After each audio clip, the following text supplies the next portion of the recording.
Let's dive in further to Hog. Playback settings. Let's look at a few different ways these settings can be used on the console. Playback options can be accessed a few ways.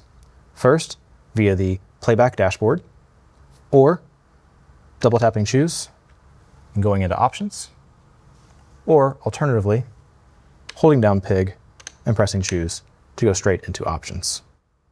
If you don't have a Playback dashboard, you can also hold down Choose and select the options on the soft key display. Playback options are broken up into a few basic categories: priority, timing, properties, and I/O. Priority determines whether a cue or a scene can be overridden. A good example of this: these two lists have equal priority. If I play my second list, two of the lights backlight the downstage center performer. If I press play on Master 1 again though, those backlights are lost. This is something that I might want to have with higher priority.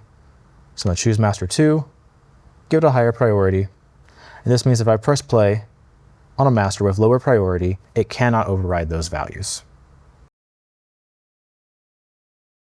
Let's look at another common setting, HTP, or highest takes precedence. It means if the fader is up, the light's intensity will output. Many traditional programmers like this way of controlling intensity.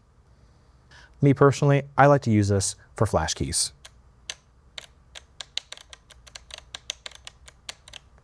Keep in mind, however, HTP faders are not releasable. So if you were to pig release, you got to remember to bring those faders down.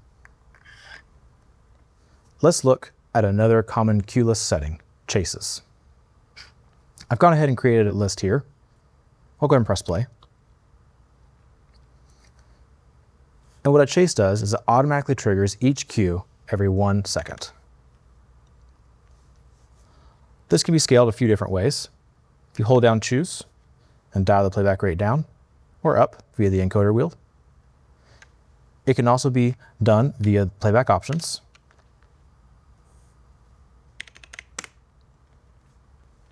Let's look at another common cue list option, cue only. It's commonly misunderstood. I'll go ahead and enable it.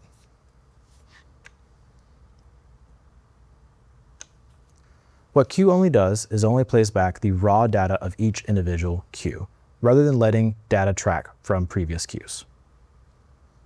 And a side note, within chases, you can also change the direction. I like bounce.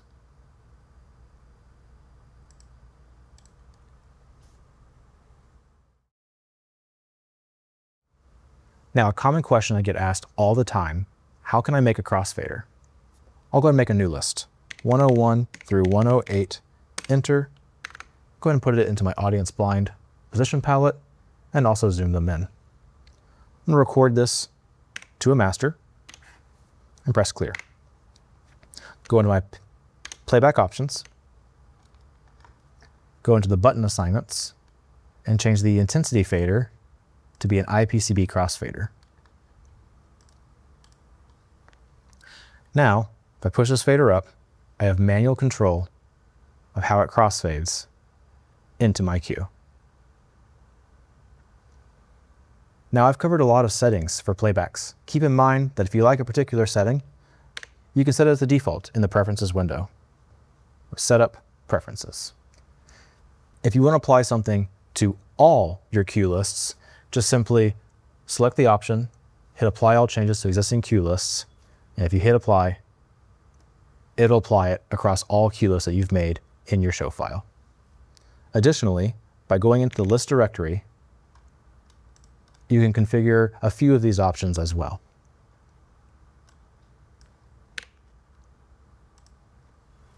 There are, of course, other settings that can be adjusted when it comes to cue lists.